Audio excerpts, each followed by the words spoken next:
conferencia diciéndoles, ¿alguna vez han sentido que básicamente eso de ser positivo no les ha funcionado muy bien? Han estado constantemente tratando de forzar y de ver como algunas opciones distintas al simplemente enfocarse y ver el positivismo como la única opción. Pues eso es lo que les quiero plantear el día de hoy.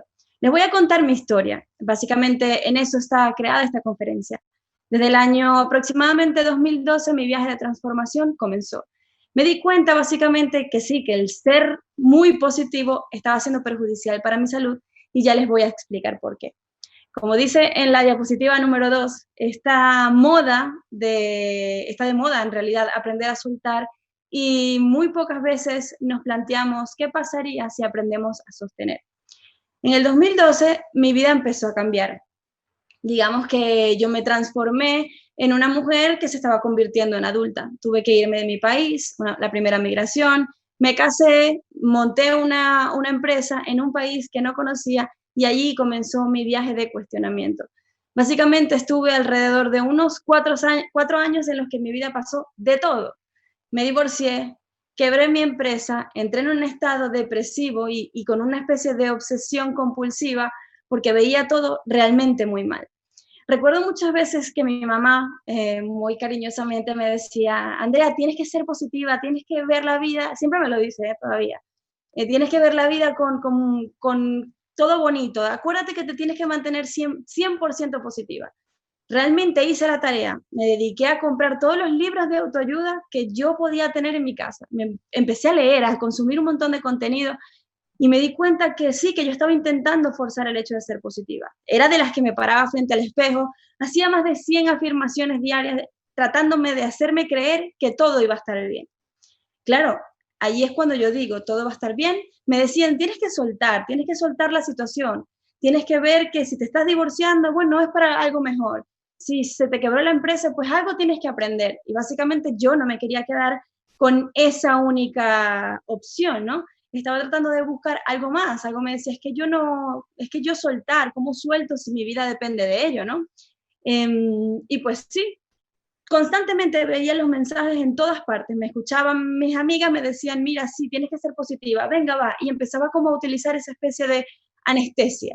La anestesia que utilizamos todos me voy a comprar más cosas, voy a salir de rumba, voy a, básicamente a dejar a un lado el hecho de todos los problemas que yo estaba teniendo en ese momento. Y ahí fue cuando me di cuenta verdaderamente, como lo dice mi querida diapositiva número 3, que John está siendo muy amable en pasármelas cada una de ellas, me di cuenta que el ser positivo estaba siendo realmente una moda. Lo vemos en la tele, lo vemos constantemente en marcas que te venden en ese branding mensajes súper positivos en los cuadernos, tienes cuadernos de notas, apuntes, estás allí constantemente intentando ser positivo. Porque yo sí decía, claro, es que todo el mundo dice que la onda es ver la vida como en un color agradable, por así decirlo. Pero yo sentía, y algo que me generaba mucho conflicto interno, era cómo ser positivo si yo veo las cosas y las cosas en realidad no es que están nada bien. Yo veía mi situación y decía, es que lo que veo alrededor es puro desastre, ¿no? Y allí empezó el mundo del cuestionamiento, de decir, bueno, ¿qué es lo que está pasando conmigo? ¿Será que para mí no funciona? ¿Será que no estoy bien? ¿Será bueno, que tantos libros de autoayuda entonces yo no los estoy aplicando lo suficientemente bien? Empecé a consultar en muchísimas partes y a muchos profesionales también, un poco para tratar de indagar desde dónde venía esto y cuál era el mensajero de esta realidad que yo estaba viviendo en este momento. Entonces me di cuenta que sí, que decirle a una persona que tiene que ser positiva en momentos difíciles era como cuando saludas a alguien y le dices hola, ¿cómo estás? Y esa persona te responde bien. Bien, bien según qué. Hoy en día yo creo que todo este momento de confinamiento nos ha enseñado a la posibilidad de preguntarle a alguien mucho más allá y saber responder mucho más allá de sí, estoy bien. Creo que nos preocuparemos y diremos cosas con mucho más sentido para darle a entender a esa persona bueno, que si en realidad estamos bien o estoy pasando por una situación difícil, etcétera. Entonces, yo me quedé con esa sensación de esto es una moda o realmente funciona, y si no me funciona a mí, ¿qué es lo que está pasando? como vamos a ver en la diapositiva número 4, se van a dar cuenta que yo estaba sumergida en una situación emocionalmente, una carga emocional muy fuerte. Yo constantemente estaba quejándome de todo lo que pasaba. Pero es que, ¿por qué esto me pasa a mí? Yo me separé del sueño idílico del hombre con el que yo quería vivir toda mi vida. Quebré una empresa que yo me soñaba tener ese emprendimiento en un país nuevo. Estaba en una ciudad donde no me sentía del todo cómoda. Estaba sufriendo como una especie de despersonalización porque todo lo que yo vivía a mi alrededor nada me gustaba. Y ahí empecé a entender si yo estaba básicamente siendo lo que yo quería hacer o me estaba más bien alejando en función a lo que decían otros que yo debía hacer, sobre todo por las circunstancias y las condiciones en las que a mí me tocó emigrar, ¿no? Donde uno dice, bueno, tienes que emigrar porque no es como, no hay una especie de opción si quieres seguir creciendo. Yo nunca me planteaba irme de Venezuela, para mí Venezuela era mi lugar de inicio y de fin también. Y entonces llega este momento en el que me empiezo a cuestionar todo. Yo obviamente estaba como tan sumergida en mi propio dolor y en el ver en el caos, que me daba cuenta que no era capaz de ver las cosas tal y como se me estaban presentando, porque obviamente yo tenía una nube negra frente a mis ojos, ¿no? Entonces, entendí que cada vez que el contenido emocional que yo le ponía a las cosas era más potente, yo más me alejaba de poder ver mi realidad tal y como es. Y por supuesto, ya luego verán por qué la importancia de ver la realidad, ¿no? Pero yo decía, si yo sigo anclada en estas emociones negativas, o digamos no negativas, sino desadaptativas o incómodas, iba cada vez más alejándome de la posible solución.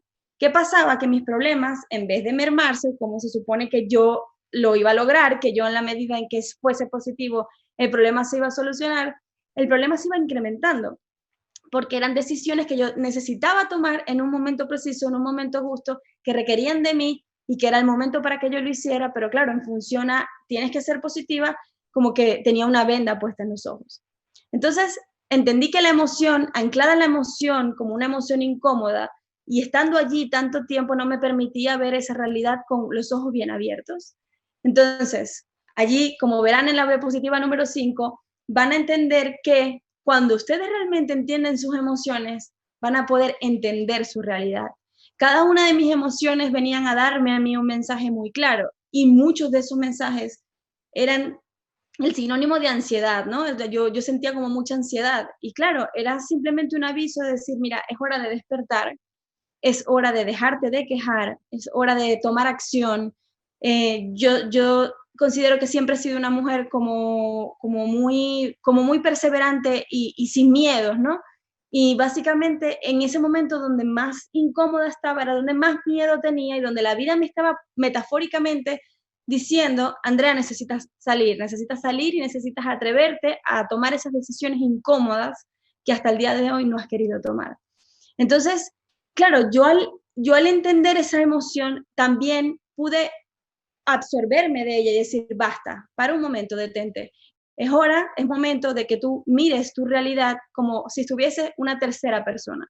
Si fueses tú tu amiga, si fueses tu mejor amiga y le está pasando esta situación, ¿qué le aconsejarías? ¿Qué le dirías? Y empecé a buscar esas posibles opciones que me ayudaran a mí a, claro, tomar esa decisión como niña adulta de sentirme responsable por las situaciones que estaba viviendo para poder tener ese aprendizaje, ¿no? Porque yo sentía que era un fracaso generalizado, pero no tenía en ese momento la capacidad de ver ese gran aprendizaje que hasta el día de hoy llevo conmigo y es el mensaje que quiero venir a transmitirle a cada uno de ustedes.